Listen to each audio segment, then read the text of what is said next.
তুমি যদি সত্যি তোমার পুরনো প্রেম ভুলতে চাও, তোমার এক্সকে ভুলে থাকতে চাও, তাহলে সবার আগে বলি, এক্স থেকে তুমি এক্সপেরিয়েন্স গেইন করেছো। তাই তার নামে মিথ্যে বলে, সমালোচনা করে, নিন্দে করে তুমি তাকে ভুলে থাকতে পারবে, তাকে মন থেকে সরাতে পারবে, এটা ভুলেও ভাবতে থাকবে না। আর তার থেকেও বড় কথা, তুমি একা নয়।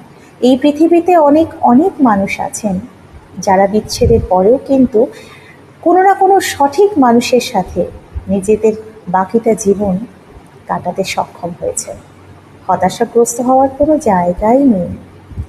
কয়েকটা টিপস বলবো, যেগুলো ফলো করলে হয়তোবা দ্রুত পুরনো সম্পর্ক থেকে বেরিয়ে আসতে পারবে, ভালো থাকতে পারবে।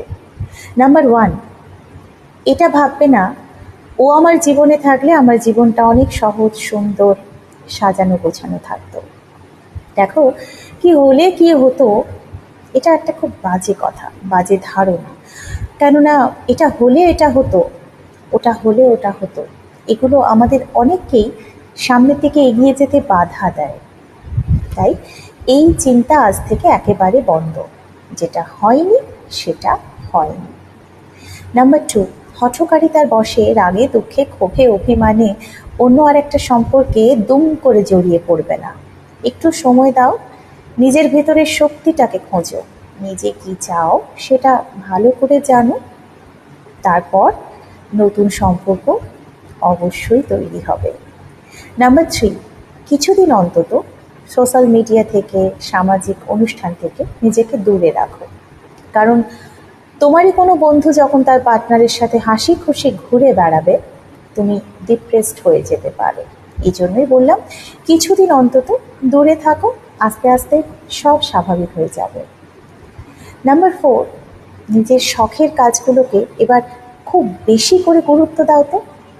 নিজে যে কাজগুলো করতে খুব ভালোবাসতে, সেটা যাই হোক, ভালো সিনেমা দেখা, ঘুরতে যাওয়া, ছবি আঁকা, গান শোনা, যা ভালো লাগে সেগুলো এবার গুরুত্ব দিয়ে, যত্ন নিয়ে করতে শুরু করো।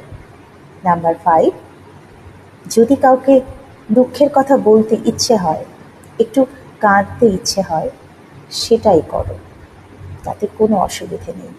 কিন্তু নিজেকে কখনো টাইম ফ্রেমে বাঁধবে না যে আজকের মধ্যে আমাকে ওকে ভুলতেই হবে, কালকের মধ্যে আমাকে যেভাবে হোক পুরনো মানুষটাকে দূরে সরাতেই হবে, সেটার প্রয়োজন নেই। কারণ এই ধরনের স্মৃতি ধীরে ধীরে আপনা আপনি মুছে যায়, যদি তুমি এইভাবে নিজেকে সামনের দিকে এগিয়ে নিয়ে যাওয়ার চেষ্টা করো।